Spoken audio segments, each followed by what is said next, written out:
Oh, what lives in a pineapple under the sea? SpongeBob SquarePants! Invisible. What's up, guys? Welcome to Tales from the Cross. What? Oh, God. Something in yellow and porous is he. Absorbent yellow and Absorbent porous. yellow and porous is he. SpongeBob! If nautical nonsense be something you wish. The top of the deck and flop like a fish. See, when I hear that, I always think of the alligator dance from Animal House. Mm-hmm. Alligator! They hit the ground like... oh, yeah. Oh, yeah. Otis, my man.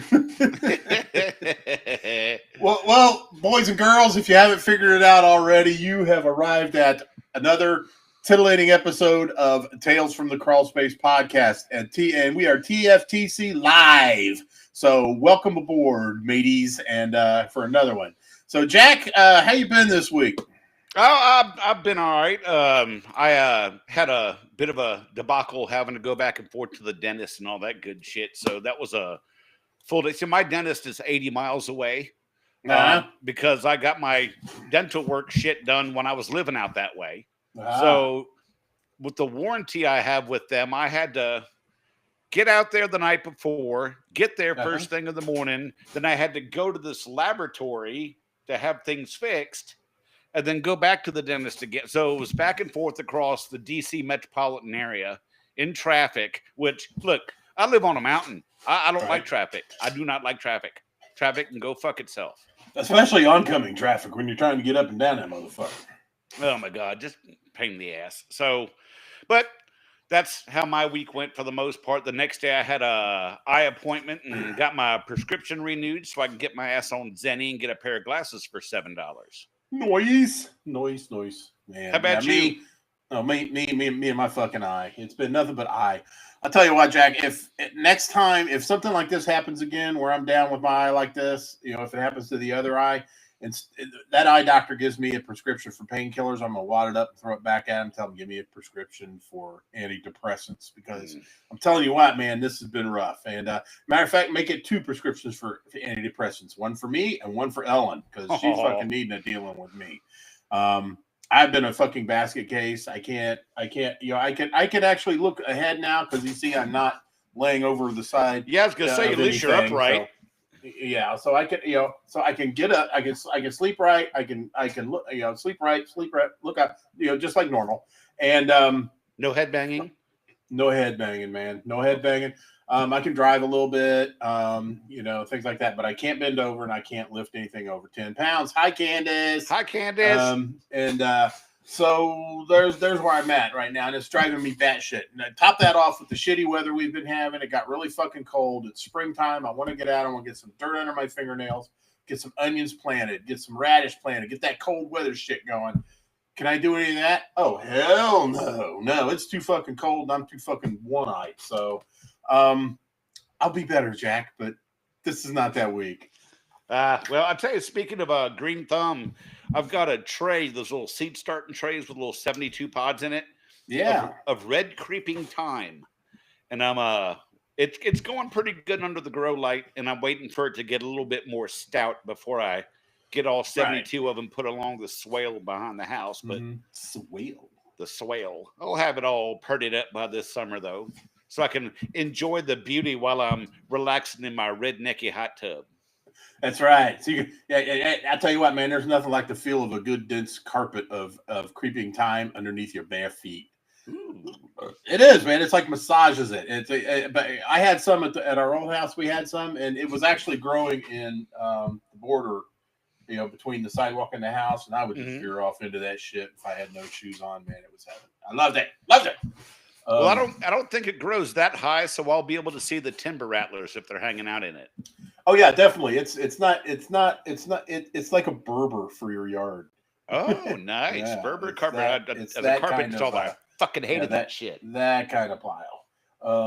But I love a good Berber, man, because it's like your feet itch, man. You just until you pull a piece of furniture across it and pull a thread up, leave a nice little trail of nothingness. Floor. Yeah, we have a Berber at the office at Trio Pest Control, home of William the Merciful, and he brings his dog in, Ember. She's a good girl. She's a little nervous. She barks at us a lot, but she she tears that carpet up in the tech room. It's like I'll have big threads of it and shit. And I would say, your dog's such a carpet muncher, Bill. Yeah. But, anyway, yeah. So tonight, let's talk ants, Jack. Those fucking ants again. The flavor of the month. Fucking ants. It's like the one thing that comes out, you can always guarantee coming out before even the groundhog, man. Fucking ants. Ants of the odorous house variety are typically gnarly right now. Mm-hmm. Usually I get them in my house during the spring, but I haven't seen a whole lot of them right now because, I mean, the weather right now is so schizophrenic. It's tough. It's tough to figure out when they're going to hit. Before, over the past several years, it was an annual event. And then I would break out the Advion gel and I would gel them. And that's not one of those people. I typically don't put gel baits on the inside of people's homes unless I can find a nice hidey spot for them. Like in around the outlets and stuff like that. So they're not all glomming on it, and pissing the customers off. I don't care. If I've got ants trailing on the counter, it's nothing to me. I'll put a big old splooge of that right there and let them eat what they were, right where you pull up whatever they're eating, put that splooge down and let them have on that. I don't care because it's beautiful because it looks like like those aerial photographs of the wildebeest, the watering hole in the Serengeti. Oh yeah, they're all lined up around it, man. That's fucking beautiful, man. And then you got more wildebeests and gnu's and stuff like that heading towards it. Because no gnu's is good gnu's. No gnu's is good gnu's. That's absolutely right, Jack. If anybody remembers that Great Space Coaster show from the early 80s for kids, Great Space Coaster. No Gnu's is good Gnu's with Gary Gnu.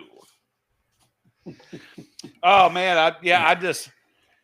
Ants, I mean, it's cool when you figure it out. I mean, when you get it nailed down to following them back to where they're coming from and stuff, and it's that feeling of accomplishment, Then you get customers that they see one ant they want to burn the whole house down. Or you get someone that wants you to baseboard jockey because 3 years ago in my upstairs sewing room, I saw an ant up along the baseboard 3 years ago. The baseboard. And they were going in my bathroom and messing around the base of my toilet. And I can't. Oh no, I just couldn't. I was going to the gas station to relieve myself because of the ants, And I have anxiety issues, and I just can't have that. So I'm gonna need you to spray everything, everywhere, everything. Yeah, that's right. And I want you to use this strong medicine. Oh, you got to use it. No, you got to use this strong medicine for those goddamn ants. Oh, they're all over the fucking place. Oh God, I love being politically incorrect. Yay! Hooray for me. Yeah, and then you talk about the thrill that you get when you finally tackle somebody's ants problem. Hi, Jenny, but another good one is sometimes you just don't have fucking time to do it. So what do? Vitamin T, baby. Yo, vitamin fucking T. You're gonna get in there. You're gonna take care of business because they've had another company in there and they couldn't figure it out.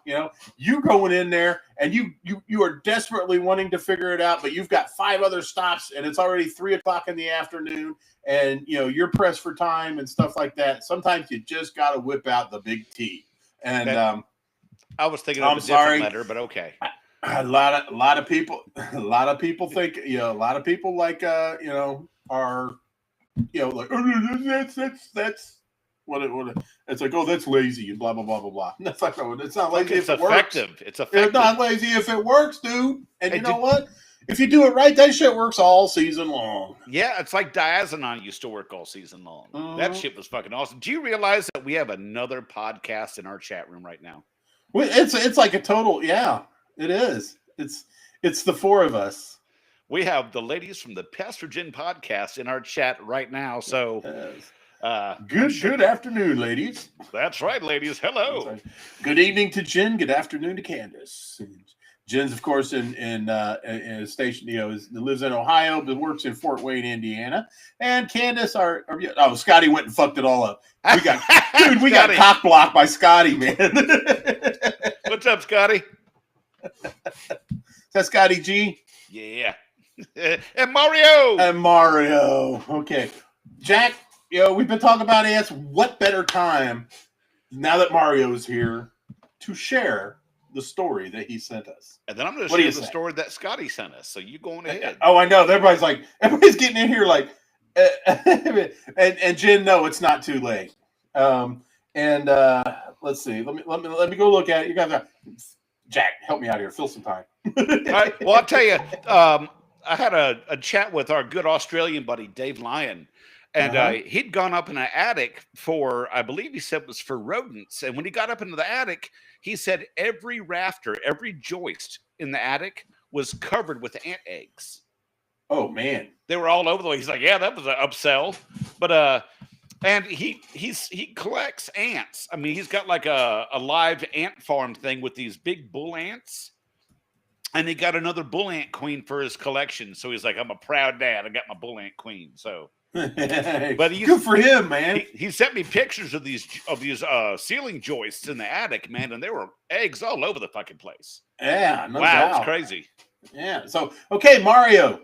Mario brought us this, and thank you once again, Mario. One of these days, I swear to God, one of these days we are going to meet. I don't care if we have to do it and wave at each other across the Panama Canal. All right, let's get. Hey, Brad. I'm not going to do that one. He was greeting me on this part of it, so I'm going to skip. Thank you, Mario. A few years ago, I was working on a quote for a fairly large hospital and was accompanied by one of the hospital managers when she received a call over the radio. Doctor, we have a problem in the ICU. Then she turned to me and said, come with me and we'll continue the tour from there. She went to the ICU and waited outside. About 5 minutes later, she came out and said, we have a problem here that I think only you can solve. Can you come with me, please? And I went in and saw that one of the unconscious patients was covered in ants. Oh! Yeah, as they say in New Jersey. Oh! The nurses hadn't noticed a leak in the patient's glucose IV, which had dripped onto the bed and floor. There were ants all over the floor, the mattresses, and the patient. And visiting hours were set to start in 30 minutes. Oh, shit. Cue that ER, the ER music, the background music when there's a crisis. There were sugar ants. I'm not sure what you call them over there. We call them sugar ants, Mario. Here we call them ghost ants because they're so tiny and hard to see. I instructed the staff to clean everything up quickly and asked for a tube of silicone so we could seal the crack where the ants were coming. Getting in. Once everything was taken care of, the visits began and everything went smoothly. The following week, we closed the deal. Da, da, da. Very nice. Very Mario, nice. my man. So, do you know the origin of the name piss ants? Are you familiar with the origin of the name piss ants? I am. I always thought it was interesting that to test for diabetes, they'd see if the ants would go to the urine for the amount of sugar that was in it. So they called them piss ants. Oh, really? I thought it was for another different reason altogether. Oh shit. Yeah. Let me check this out before I put my foot in my mouth. Okay. I want you to, Jack, if you got a second, let's go to Google. Google the word Pissmire. Pismire. Pismire. Pissmire meaning an ant. Yeah. That's why they're called piss ants. Huh. I always thought it was because of the sugars. What I always heard. Oh, they're known as they're Pissmires. So that's how it became. Now, goddamn, they can do it. They can. I'm sure they could test for your urine for that. But I looked at it. I was wondering about that I was wondering about that a long time ago, and then I saw that, and I was like, that makes sense. Yeah, it does now. Well, I stand corrected. I thought it was actually pretty cool to see if they would go eating on the tankle. Yeah, you stand erected. That's not a problem. I got pills for that. There you go. It's nice. Well, Mr. Scotty Grill said he's witnessed puke ants, but I got his story here. He goes, years ago, I was doing a WDI for a real estate transaction. I'm greeted at the door by the seller of the home, and right from the get-go, I could tell he was a jagoff. He was a miserable old man who started bitching the moment I stepped in the door, telling me how everyone is out to screw him on the sale of his house. He needed a new roof, new wiring, and the drains had some kind of issue. Now, this house was as old and beat up as he was, and hadn't kept up with things over the years. So I stood there with a sympathetic smile, waiting for him to run out of steam, which he never did. Finally, I asked him where the basement door was so I could begin my inspection. "You better not find anything," he barked as I made my way down the stairs. It was a typical miserable old man basement. Crap everywhere, covered in spider webs. I'm thinking to myself, please, I hope I can pass this house. Well, as I'm making my way around, I come across a dead carpet ramp. Okay, I'm not the guy who writes up a house for treatment after finding one dead ant, so I plugged on. A few feet over, I found a couple more, and then I find even more caught in spider webs and such. Finally, I came across a section under the upstairs bathroom floor where it was obvious that the toilet had been leaking for years. Jackpot. I complete my inspection, grateful that I didn't find termites, and I had to deal with that too, and then go talk to the guy. "I'm sorry, sir, but I found carpenter ants in the basement," and then brace myself. "Bullshit!" he yells. Now, I wasn't going to stand there and get into an argument about it, so I had him follow me downstairs to show him. "Oh, that's nothing. Every house has a couple ants." Then accused me of trying to screw him like everyone else was. As I was explaining the relationship to damp wood and carpenter ants, I took my screwdriver and poked the soaking wood under the commode. The wood gave way, and I opened up an ant colony that came pouring out like turning on a faucet. Victoriously, I turned to see what he had to say about that. Without missing a beat, he barks, "This is bullshit. You put them there." Well, that was enough for me. I made my way past him, wished him a good day, and left. I could hear him yapping all the way to my truck, so I fill out the paperwork and take it to the realtor. He starts reading the report, and I saw him wince. "Carpenter ants, huh? Okay, what's the estimate?" "Fuck that guy," I said. The realtor looked at me, not shocked at all, and said, "I hate that fucking guy." Oh, God, no shit. It was his problem now. I'm sure he earned his money on that transaction. Hell yeah. Man. Wow. That was a great story. Mm-hmm. I love when shit like that happens, and I hate it at the same time. When you can show up like, look, there they are. Then Yeah. they just turn into a massive asshole. Yeah, I think I told this one on the show before, but it bears repeating considering we're talking about ants today. Had a great customer. Had problems. They had just built a new log home down somewhere between Franklin and Nineveh, Indiana. That's south central, due south of Indianapolis, about an hour or so. Out in the middle of a field, beautiful log home. Right. And I get in there and just 2 months into it, they're bitching about ants. And I was like, okay. So I'm taking a look around. She's like, "I can't believe we got ants. We've had you for that." I said, "You had me for years, but it's your old house." I said, you moved 12 miles away and plopped this thing right in the middle of a hog field, and you got ants. I said, "Miss Shaw, let me try to find these for you." Okay. And so I'm going down to the basement because I want to look at the inside of the foundation first, because it was pissing rain really bad. I didn't want to go out there right away, right? I would inspect the exterior as a last resort on this one, especially since there's no fucking trees around. And so I was like, and Mister was there. I said, "Doug," I said, "Is this cedar?" He goes, "Yeah, it's Kentucky cedar, kiln dried." So I'm walking down to the basement, right? And the landing, we've got the logs going on. Very beautiful fucking house, right? And I go and I see an ant right there on the land. As I'm going down, I see him just go bloop into a hole about the size of and we'll talk about this a little bit later in the show. But about the size of the very end diameter of a urethral sounding rod from Tony Spangler Tumblers at SpanglerArt.com. Boop, he goes in there. I was like, "Oh, you motherfucker." I grabbed my duster, right? I'm in there. I got my bellows duster. Yeah, don't judge me. Judge me. I don't give a fuck. I don't care. Love those JT bellows. Upside down, man. And boom. And then, I'm just watching. all the way around the chinking and shit right there, you know. And then I pulled it out and I sat down on the steps. He's like, "What you doing, Brad?" I said, "Doug, come sit with me." He comes and he sits with me. I said, 5, 4, 3. I didn't even get to 3. It's just like, bloop. And he's like, I said, and then bloop, and then bloop, bloop, bloop. Oh yeah. Bloop, bloop. And then all of a sudden, I said, "There's your problem." I said, "That Kentucky kiln dried cedar that you got, maybe they should have kept it in the oven a little longer." But Man. took care of the situation. They were customers of mine for years, and I got the prettiest fucking Christmas ornament that Mrs. Shaw made by her lonesome.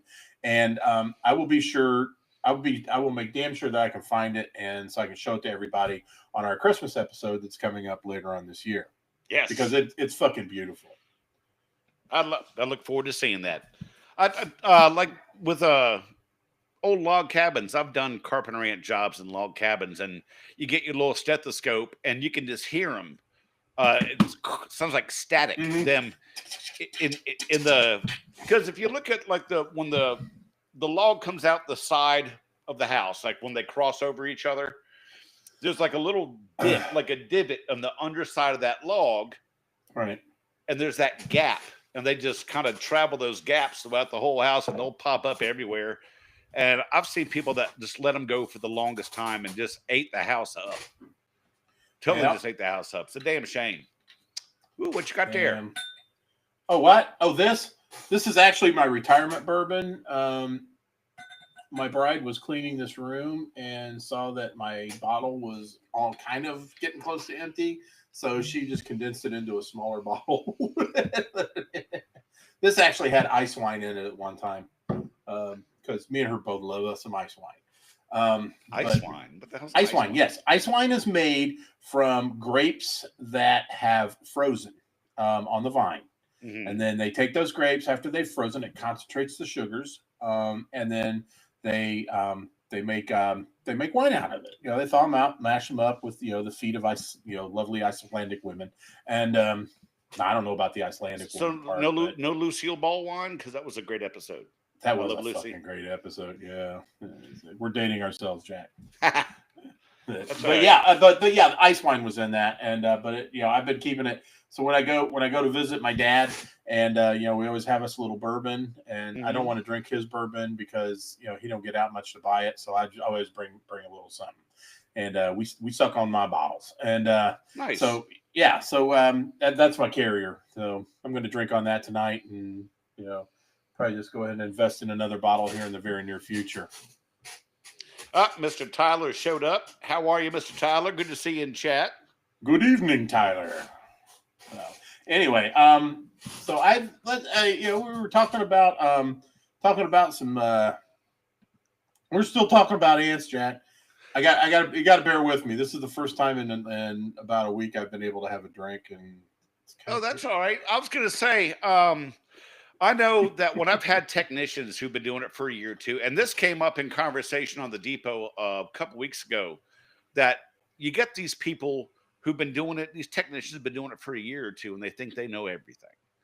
And, it takes more experience on the job to be humbled about it. And what happens is, like, I'd have a technician that had been doing it a couple of years, thought he knew everything, go to an ant job and can't seem to figure out the problem, where they're coming from, what's going on. It's like, man, I went around the outside of that house. I've granuled. I put Termidor. I can't see any trails or nothing. And the only thing I say is, did you look up? Did you look up? No. Yeah. You really should. Branches coming up across the house. The power branches touching the power lines. If it's above ground electricity, all that stuff. If the gutters are clean or not, you need to find out what's going on there. And they're like, oh, and they'd go back out to the job and come back and like, yeah, they were coming in on the branch upstairs through the gutter. I'm like, you can just look up, man. It's just it's the simplest fucking thing. Absolutely. Damn, I lost my place, guys. Tyler said he's sunburnt to hell, finally off of work. Sunburnt to hell. I Wow. forgot what the sun looks like. We've had nothing but fog and rain. Well, for me, it's clouds. We You were got not clouds. shitting. Just been moist. It's been really moist. That was really moist. Go ahead, get it over with.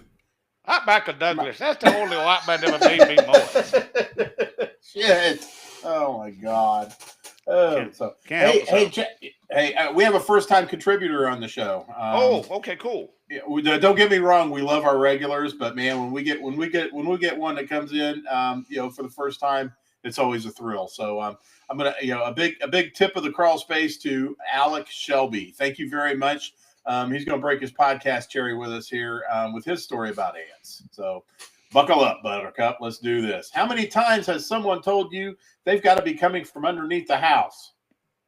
This is what you were. All the time, but most of the time we spot the interior of the house, place bait in active areas, and treat the exterior perimeter. I did just that at a house I don't normally service, but a homeowner got on with one of these $99 a month for 4 months deals, and she was tired of them dealing with them, ants and the other company. I could not get these ants under control because I would resolve the issue in one spot and they would pop up in another spot. So finally, out of sheer curiosity, I inspected her crawl space and I found ants everywhere. There must have been 8 or 9 colonies in different spots based on clumping and trails. I wish I would have taken a picture. There was a dead mouse in there, and it looked like it was moving because all the ants. It looked like it was moving because of all the ants. And watching them for a few minutes, I saw the ants leave the mouse and go their separate ways. It was like a community well. Yeah, I've seen that. Now, I ain't too proud to say it. One of my first places ever when I got out of my own was a mobile home. Uh-huh. And I loved that fucking place. And this is back when you could go to the local hardware store and get a box of diazinon, the powder, the granule stuff that you put in a lawn sprayer, and it would dilute it. And I got one of those Miracle Grow sprayers, the one that you fill the little canister up at the bottom. Yeah, you hook it up to those and. Yeah, and I hit all the pilings up under the mobile home. I pulled the underpinning out and sprayed the whole underside of the damn thing. I didn't see ants for the rest of the fucking year. Jack, that's a level of brilliance I'm not accustomed to on this show. That's awesome. But no, I tell you, I love that damn place. That place was cool as shit. And that diazinon, they get rid of all the good stuff. They do. That's why we have to make things like Family Plus. Ficam and ants. Oh God, that was the deadliest shit. Dursban. No, fucking Dursban. I was okay with Dursban. I appreciated the killing power and the fast knockdown of a Dursban LO, but God, that smell. That was horrible. I am so happy that I am working in the industry now because so few things smell. Other than now, you go, you're treating the house. The worst thing that smells is the fucking technician. There's something to be said for the stank of an orthene, though. Yeah, you want people. Orthene, yeah, there's something to be said about the shit, dirty diaper, stanky smell. It's what did this kid eat an industrial sized can of pumpkin? Did you even do anything in my house? You go through and spritz a little orthene in each room. Fucking just a little. No goddamn. Don't take much. You could have not done anything but jerk off in the sump pump in the basement, then walk around with an empty B&G. But as long as you give them a spritz of orthene and a few different spots, as far as they're concerned, you turn the whole fucking place into a biohazard. Hell yeah, man! It was yeah. Orthene means business when it comes to smell. But, yeah, dude, man, orthene. Up until Alpine WSG came out, which has been my fucking number one jam when it comes to roaches. Orthene was a roach killing motherfucker. Yes, it was. It really was. And so, Jack, I noticed you're tipping a bottle tonight. What are you drinking? I was enjoying myself a Rolling Rock, no longer made in Latrobe. Latrobe, yeah. Used to be from the glass line tanks of Latrobe, but now it's another company that makes it like in St. Louis or something. It's not the same. It's about the only decent cheap beer around. Yeah, but I thought it might have been imported from fucking Juju to Japan or something, but I don't know if it's Unibev, which that's what, a Belgian company? Unibev, I think so. Yeah, that's like It's all conglomerates these days, Jack. Yeah. Yeah. Well, As for me, I'm enjoying. Of course, we did talk about the retirement bourbon. That would be. I'm drinking out of a naked bottle, so let's give a tip of the hat to Evan Williams Bottled in Bond, because man, oh man, what a bourbon! It is all around good. It's easy on the throat, unlike me, and I just have to back up an inch or two. absolutely just got a tiny touch of sweetness. You can taste a bit of the rickhouse in it.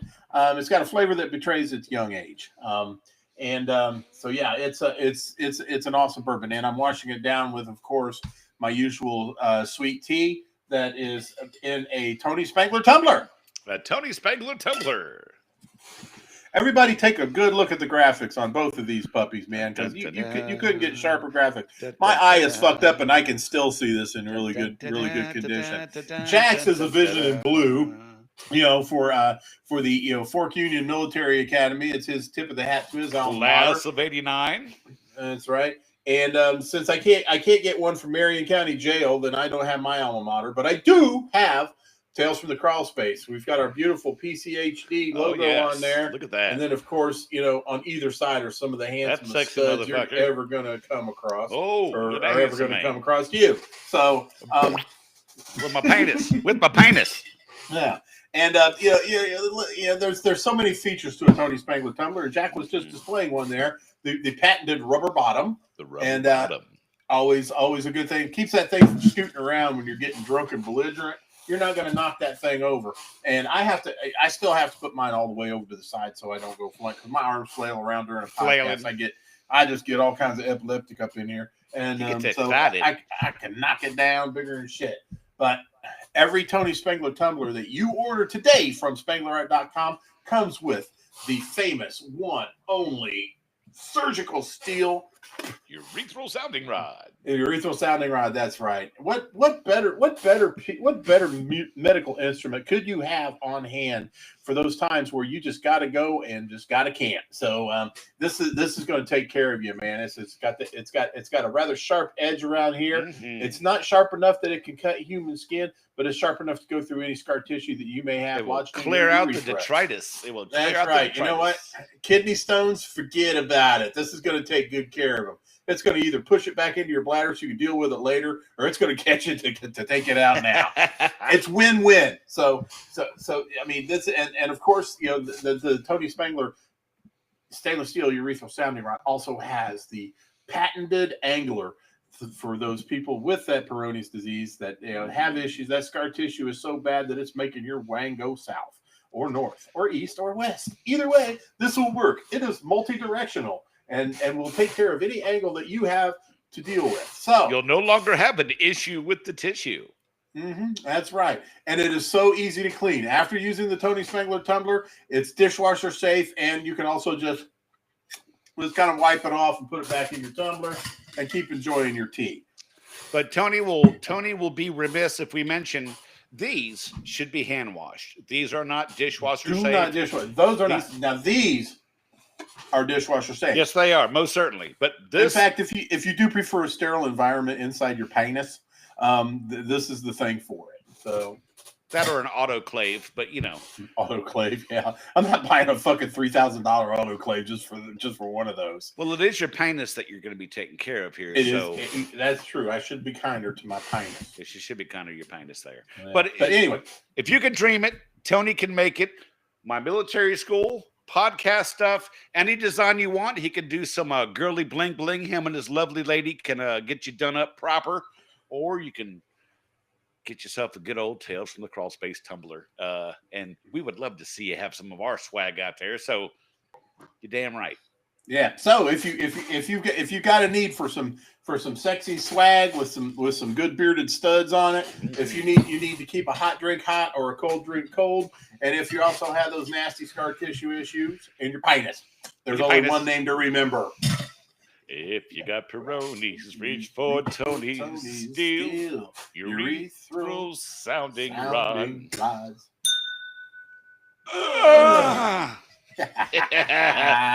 Now that jingle and the intro for all of our shows, the intro for the Pastor Jim podcast as well, are done by my boy JT Story, and he has a page on Facebook called JT Story VO for voiceovers. He'll do jingles, he'll do music, voiceovers, impressions of different voices. He does it spot on Russian accent. But, the Russian accent rocks my fucking world. And his business, his services are available to other people out there with podcasts or shows or whatever you need. So on Facebook, his page is called JT Story VO, and you can find him there and get some awesome voiceover work done for you. That's right, absolutely. So, and so we're talking. Once again, if you just joined us, welcome to Tales from the Crawl Space Podcast, TFTC Live. We're talking those fucking ants again tonight, and with us is at least I think the one half of the Pestrogen podcast is dipped off the chats, but Candace is still with us. Candace, thanks for hanging in there, and also thank you for the stories that I'm just about to read. Oh, good. So yeah, Candace came across with one, and she goes, first one is a lady that swears her old pest control, which was Brandon, who is her handsome husband, used to treat inside every week. She calls the property management almost weekly bitching. We go check every time. She won't be there. Her 18-year-old daughter will tell us, yeah, there's been a few ants, nothing crazy. They stopped when you put some of your stuff in the window. Another one is a monthly account through another property manager. Always has ants. She does actually have them. She keeps the house pretty well. But there is so much dropped food in an old rodent food stash under her dishwasher. I just told her again about it. Let's see if she cleans it up. Have another one where the guy is heavily infested. His house filled with garbage, literally bugs everywhere. Oh, and animal feces. For those of you who don't know, that means shit. It's poop. It's poopy all over the inside of the house, and he calls his property management crying about ants. And then on a personal level, she goes, "We live in what used to be a marsh and sand dunes. We get lots of ants." No, with the high water table and sandy soils, like when I was working near Annapolis, Maryland. That's right off the Chesapeake Bay. Little sandy soil, high water table. Man, ants were rampant. Yeah. Oh, that place. Totally. Oh, God. So I can totally understand where she's coming from with that one. Oh, yeah. And over here at Stately Harvey Manor, my big issue of ants is right over around my kitchen where the outside wall. My thing is, and you've seen where, the party pad out there at Stately Harvey Manor. That dude, it's kind of difficult to get anything under it because it's huge. I'm gonna brag here. I have a huge deck. And my deck is so big that how big is it? You can't even reach all the way to the end of it from one end of it. That's how big my deck is. Now, did you have the bushes around it cut down to make it look bigger? Always. It does help your deck look bigger. You can never make your deck look big enough. And so the area around it does stay neatly trimmed. So my issue is I can't get a whole lot of shit back through there, but damn it, I'm going to break out the vitamin T every damn time. So once a year. So I have had to loosen up that first board right up against the house. I can take a screwdriver, pop that up. I'm right there at the ground. I knock it out. Problem solved. We run into a lot of that. Jen is still here. I lied. I sit on a throne of lies. So, and Jen, speaking of Pestrogen podcast, you are also featured on our comments. You brought us in a voice one, so we get to hear Jenny Wilson's beautiful voice. And as soon as I get that dude queued up, we're gonna check that out. I've been begging her all day for an ant story. And let me get ready. Hold on, let me get ready. Everybody prep up. Yeah, that's right. So, okay, I'm ready. Oh, you hit the fart button. You did. I did. Well, I didn't even fart. So, okay, my volume's all the way up in here. Let's hear what. Okay, to preface, I have not heard any of this, so she could just be cussing both of us out on this one, Jack. So I'd have it coming though. So listen at your own peril. So last year in the fall, I acquired a church. and their main concern was mice. Everything was addressed. Everything's cool. They ended up getting a small spout of ants because somebody left donuts out overnight. So we observed them around the coffee bar area. I did an inspection. I found some in the room next to it. In the mechanical room, I baited. Winter hit. I had monitors around, no activity, none of my baits anywhere in the entire church, nothing, none of my monitors. Everything was good. Spring hits, they get mulch put in, of course, and I come to service, and lo and behold, there's ants. I observed one, then somebody passed me and said, hey, we saw some ants, and I'm like, all right, it's go time. In my region, it's not quite time to do an exterior because we still have freezing temps and it's still soggy, muddy. It's just not time. We're getting there, so close. But I'm walking around, I'm doing my inspection, and a Sunday school teacher walks by and she stops and she says, hey, the kids found an area they're coming from. So she walks me over to the middle of the room here in the lobby, moves over a chair, like a sofa chair, and in the tiniest little hole where the 4 squares of carpet meet are ants coming out of the carpet. And this carpet, it's like a gray brown mesh where it's really kind of hard to see. It was hard to even tell that the carpet is carpet tiles, essentially just squares glued down or something, because they just pull apart. So ants are coming out, and she goes, yeah, I saw a bunch of the toddlers over there just squishing them as they come out. And I come over, and she said there was just a bunch of squished dead ants around it and just a bunch of toddlers just going at it. So I thought that was a cute story to share, just because I had the pleasure of meeting Kevin from All Bugs Go to Kevin, if anybody knows that Facebook group. But he made mention about how fun it is to explore bugs like you're a kid. So, and on that day, I got to be helped with my inspection by children, and it was super cute. That is cool. But yeah, ants be smart, yo. They be popping up under stuff and in places where it's camouflaged, man. But yeah, happy ant season, everyone. My God, Jenny, thank you very much. Yeah, that was awesome. Yeah, she goes, ants be smart, but Jenny be smarter. So paying attention to those kids. Listen to the children, everyone. Back in my carpet installing days, I've done those carpet tiles. Man, they're a pain in the ass. Oh, they are, absolutely. But damn it, they're a hell of a lot easier than if they popped up right in the middle of a carpet that's not tile. Because a carpet tile is great because you can pop that dude up. I mean that even goes with termite swarmers too. I mean, I've had that blow happen up right out of those damn things. But it's usually the ants because you get that sand, that dirt, gritty dirt and shit that goes around, and you're just like, all right, you're sweeping it up. I tell everybody, I'm gonna lift a corner of this. I don't give a shit. Just get them out of here. And then I get in there and I do my thing. And but yeah, that's they come in the damnedest places. And a lot of people that if you're just starting out and you're just listening to this now, yeah, slabs are the worst.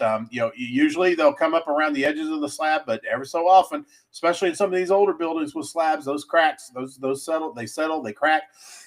Next thing you know, old Jed's a millionaire, and you got ants flowing up everywhere. And there's all different types of foundations, so you got to understand how the building's made to understand that. You got the monolithic one where it's all one piece from the footers to the wall to the slab. You got the supported slab, which the wall's built on top of the slab. Then you got the floating slab where the concrete was poured inside the foundational walls like you're filling up a pool. And all the ants come in differently depending on the construction of the building. So do termites. And you were saying about the termites coming up to the carpet. Remember that story I told about the office that had them coming up through the carpet in that warehouse because they had those little silicone seams in between the slabs of the warehouse? Yeah. And the place was filling up with termites. They come right up to the damn carpet. Oh, yeah. Big time. I got a story from Mr. Rodney Broom, my good friend, our great Nova Scotian, and That's right.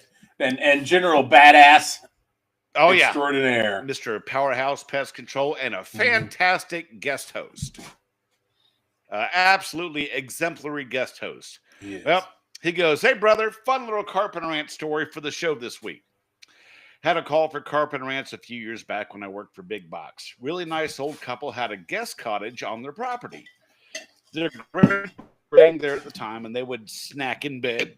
In evenings. They would wake up mornings with ants in their bed with them. No clue where they were coming from. I show with my pocket microscope and stethoscope in tow, identified them to be carpenter ants, and put some liquid ant bait in a few spots on the floor near where I saw a rotten corner outside. While I was chatting up the old gal, the ants made a nice little feeding line for me to follow back to the corner. I listened to that corner area and was able to track activity to a leaking window. Drilled a few pilot holes, filled them up with dry on ant dust, and the wall started to practically rumble. They were falling like Rome all around that window and even started to pop out from out in the ceiling fan. It was raining ants. The old gal called me the ant whisperer with glee as we watched the carnage collect. What a great day that was. That is a great day. That is the greatest feeling when you, like you were talking about putting the dust in that and just watching them come out. That's the greatest damn feeling. That's to me, that's really second to watching the big fat carpenter bee female come out of that hole after you blew it full of dust and she's in all white and shit. Then she comes out, you can hear him in that. Yep. It sounds like Charlie Brown's teacher. Yeah. Then she comes out and goes plop and leaves like a little bee outline on the ground. That's it's like the tape. It's like the tape around a dead body. Yeah, exactly. It's like a crime scene with a big old fat female carpenter bee. That to me is the best. And the ants pouring out after a good treatment like that. That's the second best feeling. Yeah, I love that. It sure the fuck is. God damn it, Jack! I'm getting a haircut tomorrow. I'm getting my beard worked on. I feel like I look like Howard fucking Hughes over here. Yeah, well, all you need now is a spruce goose. A spruce goose and untrimmed nails. Yeah. Walking around with my feet in Kleenex boxes. Well, he was an insanely rich person, and he was. I would go to say that he was one of the elites. I have to say, definitely an elite, almost like F. Scott Fitzgerald.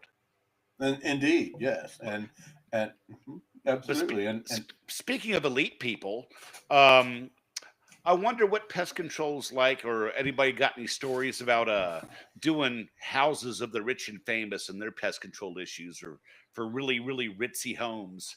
I know I've got some stories, but I think that might make a good episode for next. I think it will too. Like bug issues of the rich and famous. Yes. I'm Robin Leach, and tonight we're going to do pest control services in homes that you could never possibly afford. Cockroaches of the rich and famous. I don't know why. I don't know why. But tonight we're going to visit the mousetraps of Adnan Khashoggi. Well, I tell you, doing pest control in Northern Virginia, Fairfax, just outside of D.C., I have done some fairly well-known people's homes for pest control. So I've got some definite stories from Washington Redskin football players to a Supreme Court judge. I'm gonna need to rely on everybody else because I am Indianapolis. I'm in Indianapolis, and if you're not an athlete, or a politician, you are a broke ass bitch. So I'm looking forward to hearing everybody else's stories. Now, what we want to do is we want to make sure everything is anonymous and vague as possible regarding the person that you're going to talk to us about. Right. You can say an athlete, you can say a prominent politician, you can say a well-known hooker, you can say a movie, an action movie star, but nothing else. We want to protect you. In fact, I don't want to even know your name. Tell us the story.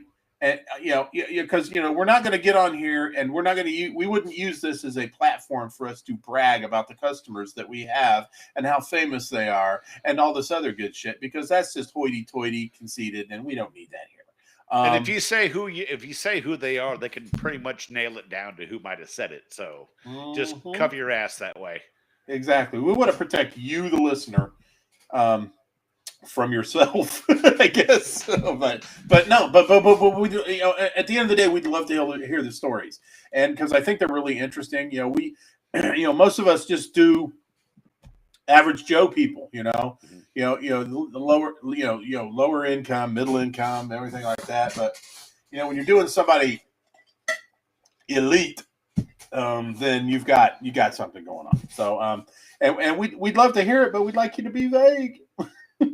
Yeah, send us your stories. Get a hold of me on Facebook Messenger or Brad Harvey on Facebook Messenger. You can email me at jack@tftc.wtf.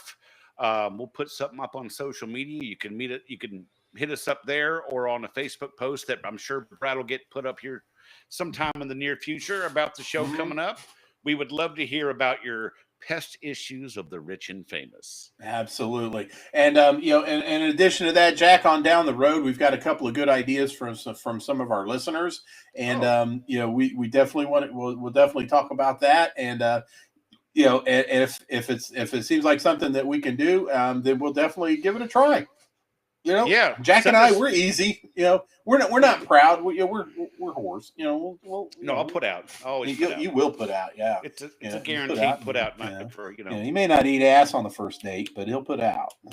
I'll put out and I'll put it in my penis. Put it in, put it out, disco lady. It's like doing the hokey pokey with my penis. I put your penis right. in, you take your penis out, take your penis in, and you shake it all about.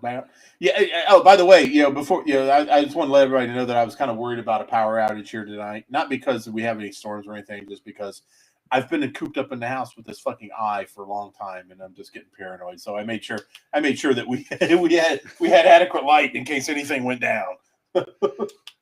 Zombie apocalypse, I'm ready. Nice. Very nice. Yeah. I would infiltrate their ranks and start eating people's brains. Those are good for crawl spaces, but some places make you wear what they call I call them hard hats, a bum cap, fucking bum cap. No, they're hard hats. Hard hats. Yes. It's like this one place are like, I was like, where's the B&G? He goes, oh, your hand can is over there. Fucking hand can. Hand can. No, it's a B&G. I don't care if it's made by Hudson. If it has a Hudson shape and whatever, it's a B&G.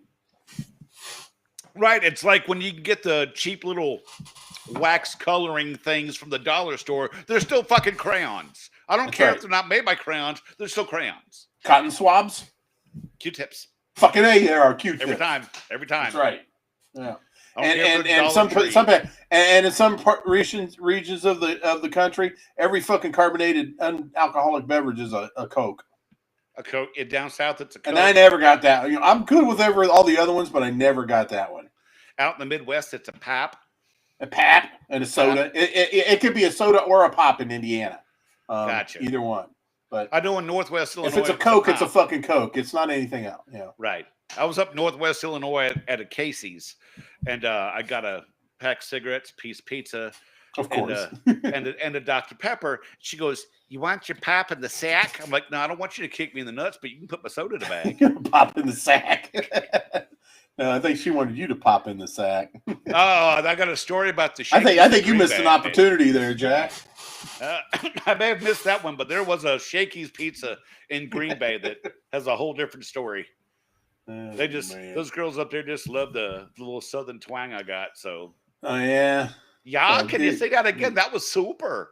It was fabulous. Super. Yeah, I love the northern. I love the northern Midwest accent for some reason. Yeah. And there's something just kind of wholesome about it. I was up in Whiteside County near the Quad Cities between Illinois and Iowa. Mm-hmm. So I was up there near Moline, East Moline, Bettendorf, Iowa, and I had a made right sandwich. Remember the loose? Oh, you did the loose meat sandwich. Yeah, those are good, man. Those made rights are really good. Did you leave a wad of gum on the wall outside? No, I didn't. I didn't think to. I don't know. Yeah. But I did stop at the laundromat that had a bar in it, which I think is one of the best ideas ever. A laundromat with a bar. It's called Suds. It was the greatest thing. I think the only thing better than that would be a bar of catwalks above a Walmart. Yeah. So, like on Black Friday, you could have like Black Friday bingo, and the winner gets like free drinks or a free appetizer, and like you get like someone with a whale tail. That's one of the squares. Someone in slippers, a fist fight, a huge person on one of them scooters that actually gets up to get something off the top shelf. Like it's a miracle. That should be like a Big O box, the Walmart miracle. I think that would be a great idea. But I tell you, a bar and a laundromat. A bar and a laundromat. Jack, if we had a bar and a laundromat close to my house, I've got like five bricks out in my off my driveway. I would throw them in there and put it on the rinse and the spin cycle just to fucking break it so I could go drink and do laundry at the same time. Hell yeah. Not that I can't do that here, but it's frowned upon. It's the atmosphere is different. You got other people It drinking. is. You got other people that have thrown bricks in their washing machine. Ladies, you want to get your man to do laundry? Set him to a laundromat that has a bar in it. Absolutely. So they'll never have to stitch your clothes ever again. Oh no shit. So Jack, yes, sir. We have a great thing going here with the podcast, but we are not the only pest control podcast out there. No, we are not. We absolutely are not. We happen to have the two wonderful ladies from Pestrogen Podcast here in the chat with us today during the show. But we've also got another couple that we're pretty good friends with, such as Sean Muller's Pest Perspective podcast. Perspectives. He had a great episode. And if you're listening here and you are residing across the pond in Great Britain, Sean's podcast actually gave you some credits. You get educational credits over there in the United Kingdom for his podcast. You listen to us, you get absolutely nothing. No. You get entertained, and that's what we're here for. We're not here to educate. We're not here to inform. We're here to fuck around and entertain. But Sean is a mover and a shaker up in the pest control world in the United Kingdom. I think he's on the big committee up there and talking to a lot of big wigs. And yeah, he's doing fantastic. I really am proud of him for how far he's come. I think he's coming up on his 10th episode, he said. I believe he is. Yep. On his 10th episode. And he's planning on doing a lot more. So Jack and I, of course, we guested on one of his episodes, and it was amazing. We had a great time. Yeah. Sean is a great interviewer, and he asks some really good questions, and it was very engaging. And we had a great time. And I hope one of these days that he lets us on there again. I doubt it because we do. But no. Because he's not going to be able to apply for CEUs with us on. Right. That's why we haven't been invited on the Pestrogen podcast, because we rub everybody the wrong way. We do, absolutely. But doggone it, we love them anyway. Pestrogen podcast. What can we say about Candace Nordquist and Jenny Wilson? I'm winking, but you can't see it because I have my but Candace and Jenny are great. It's pest control from a woman's perspective. They have some really great guests on, very informative. Whereas we have people on that we just like to have fun with. Jenny and Candace actually try to inform people.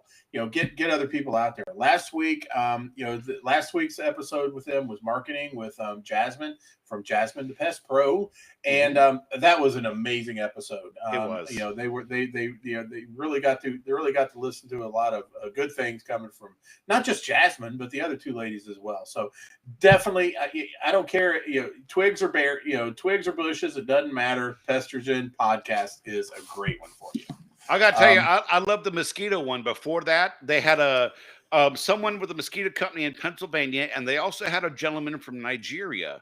And with their I think it's dengue fever is the big issue they have over there in Nigeria. Dengue fever, yeah. And talking about how that massive mosquito pest pressure they have and how they deal with it. I think that was an amazing episode, listening to how it contrasted and compared between the two completely different areas, and that was a great guest. I really enjoyed that one too. Oh hell yeah! Oh, he's hang on. I'm talking to Candace. I'm typing in the chat now. When the fuck are you going to have us on? Candace corrected me. It's malaria. For some reason, I was thinking dengue fever. I could have sworn Mr. Francis Nwapa, I think his name is.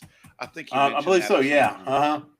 Yeah. Very. An incredibly informative show. So yeah, definitely. Pestrogen podcast. we've also got there's a lot of other ones out there. I mean, there is what's the one Beauties and Beasties out of UK. We're going to be on that show. There's all kinds of podcasts out there. So definitely we're making a mark on the podcast world, and as pest control. I'm not talking about me and Jack, but I'm talking about us as an industry. We're able, we can reach each other through these podcasts as we're working. You got your earpieces in, you're driving along in your trucks and stuff like that. You got a Karen just bitching the shit out of you, but that's cool because you've got pest perspectives on right now, or pest or Tales from the Crawl Space. You're just like, yeah. Oh fuck, Jack, you really said so it's great. It's great. We are in our own little world here, and yeah, it's awesome. Jen just mentioned in chat that those two guests from the Mosquito Show, Francis and Sue Ann, have partnered since to bring more awareness. And see, that might not have happened without their show. And I think that's amazing. That's absolutely amazing. Bringing people together. That's what we're all about here. Definitely that's what they're all about.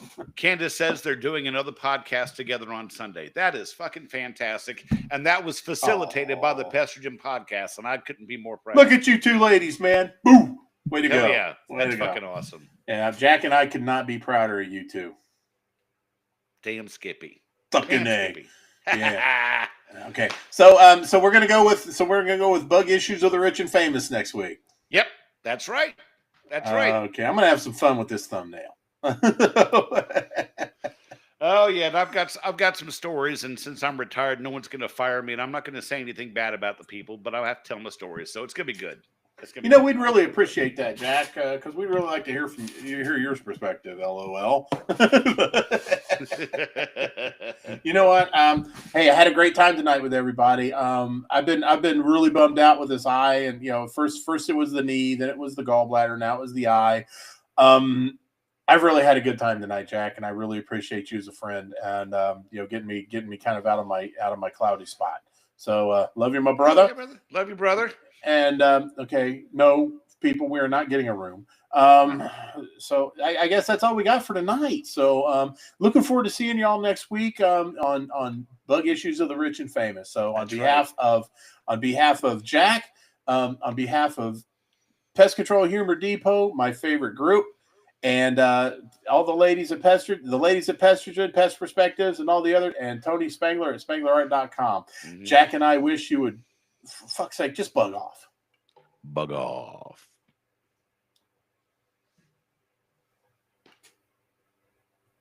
There you go. Nice.